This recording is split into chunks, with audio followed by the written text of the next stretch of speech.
से हजारों मील दूर इंडोनेशिया में फटा था। 1816 में जब पूरी दुनिया में ये सारी तबाही चल रही थी, हैरानी की बात ये थी कि लोगों को इस अजाब की वजह ही मालूम नहीं थी। आज के दौर में कोई छोटा सा अर्थक्वेक आता है या मौसम बदलता है तो हमें फौरन अपने मोबाइल पर नोटिफिकेशन और इंटरनेट के जरिए पता चल जाता है। लेकिन उस वक्त ना इंटरनेट था, ना टेलीविजन, ना टेलीग्राफ और ना ही कोई तेज कम्युनिकेशन का जरिया। यूरोप और अमेरिका में लोगों को ये तो अपनी आंखों से दिख रहा था कि उनका मौसम खराब हो चुका है और जुलाई में बर्फ गिर रही है, लेकिन उन्हें ये अंदाजा बिल्कुल भी नहीं था कि इस सारी तबाही के पीछे इंडोनेशिया में फटने वाला एक बहुत बड़ा वोल्केनो है। इस मिस इन्फॉर्मेशन की वजह से तरह तरह की बातें बनना शुरू हो गईं। कुछ लोग इसे कयामत कह रहे थे, कुछ ने समझा कि सूरज अब हमेशा हमेशा के लिए अपनी ताकत खो चुका है और कुछ मजहबी लोगों ने इसको अपने गुनाहों पर खुदा का अजाब समझा। लैक ऑफ इंफॉर्मेशन की वजह से ये वाकया, जहां वैसे भी काफी खौफनाक था, ऐसी बातों की वजह से लोग और ज्यादा घबरा गए। यहाँ तक के रात को सोते वक्त लोग ये सोचते थे कि पता नहीं अगला दिन होगा भी या नहीं। यहाँ आपके जहन में भी सवाल आ रहा होगा कि एक वोल्केनो जो जमीन पर उबलता हुआ लावा और आग बरसाता है, वो पूरी जमीन को ठंडा कैसे कर सकता है। इसकी साइंस वैसे तो थोड़ी लंबी और कॉम्प्लेक्स है, लेकिन मैं आपको सबसे आसान लफ्जों में समझाता हूँ। जब माउंट टेम्बोरा इतने शदीद प्रेशर से फटा तो उसने लाखों करोड़ों टन सल्फर डाइऑक्साइड गैस बहुत ऊंचाई पर एटमॉस्फेयर की अपर लेयर यानी स्ट्रेटोस्फेयर में फेंक दी। वहां इतनी ऊपर जाकर इस गैस ने हवा में मौजूद पानी के कतरों के साथ केमिकल रिएक्शन किया और सल्फेट एरोसल्स बना दिए।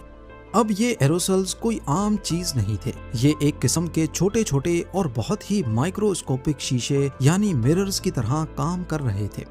इन करोड़ों एरोसल्स ने हवा के साथ मिलकर पूरी जमीन के इर्द गिर्द एक इनविजिबल ब्लैंकेट या चादर बना ली। अब जब सूरज की तेज रोशनी और रेडिएशन जमीन की तरफ आती तो ये चादर उस रोशनी को जमीन पर आने से पहले ही रिफ्लेक्ट करके स्पेस में वापस फेंक देती। जब सूरज की गर्मी और रेडिएशन जमीन तक आना कम हो गई तो जाहिर है जमीन का एवरेज टेम्परेचर गिर गया।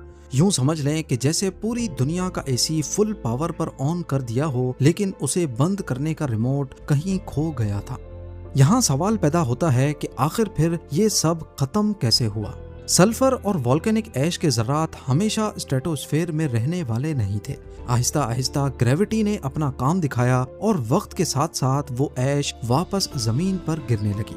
1817 का साल आया तो मौसम में हल्की सी बेहतरी महसूस होने लगी, लेकिन तबाही इतनी बड़ी थी कि रिकवरी में वक्त लगना ही था।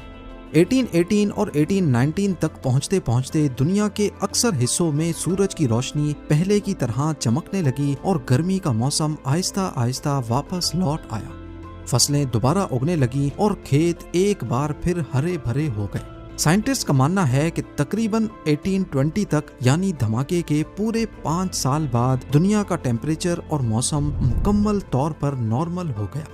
बेशक इस वाक़े को 200 साल गुजर चुके हैं, पर क्या हम सब इस जदीद दौर में सेफ हैं या नहीं।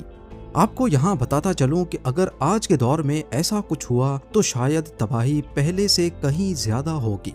अगर ऐसा कुछ होता है और आसमान वोल्केनिक ऐश से भर जाता है तो सबसे पहले पूरी दुनिया की एविएशन इंडस्ट्री तबाह होकर रह जाएगी, क्योंकि ये ऐश जेट प्लेन्स के लिए काफी खतरनाक होती है।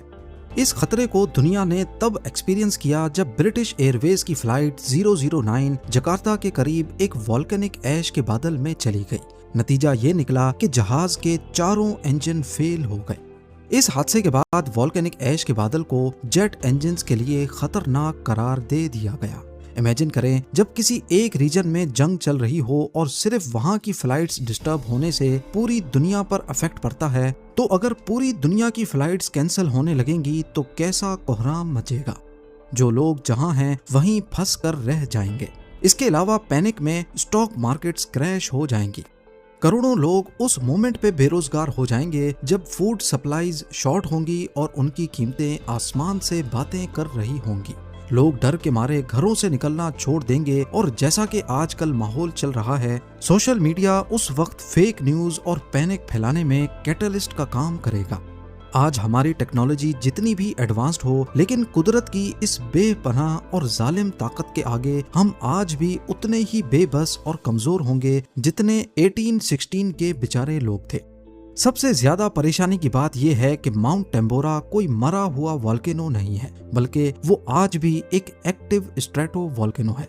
ग्लोबल वॉल्केनिज्म प्रोग्राम के ऑफिशियल डाटा के मुताबिक इस पहाड़ की आखिरी एक्टिविटी और इरप्शन हाल ही में 1967 में रिकॉर्ड की गई थी और मार्च 2026 में यहाँ जमीन के अंदर बढ़ती हुई साइज्मिसिटी महसूस की गई है। इसका सीधा सा और साफ मतलब ये है कि ये आसमान से बातें करने वाला पहाड़ अभी कंप्लीटली मरा नहीं है, वो सिर्फ आराम कर रहा है और जमीन के नीचे अपनी ताकत दोबारा जमा कर रहा है। कौन जानता है कि कब इसके पत्थरों के अंदर का प्रेशर और उबलता हुआ मैग्मा एक बार फिर दोबारा अपनी हद क्रॉस कर जाए और उसे बाहर आने का रास्ता मिल जाए। अगर ऐसा हुआ तो शायद हमें या हमारी आने वाली नस्लों को फिर से एक और the year without a summer या उससे भी बदतर हालात का सामना करना पड़े, क्योंकि इंसान चाहे जितने भी बड़े प्लान्स बना ले, कुदरत हमेशा अपनी टाइमिंग, अपने फैसले और अपनी तबाही का रास्ता खुद तय करती है और उसके आगे किसी का जोर नहीं चलता। उम्मीद है ज़ेम टीवी की ये वीडियो भी आप लोग भरपूर लाइक और शेयर करेंगे। आप लोगों के प्यार भरे कमेंट्स का बेहद शुक्रिया। मिलते हैं अगली शानदार वीडियो में।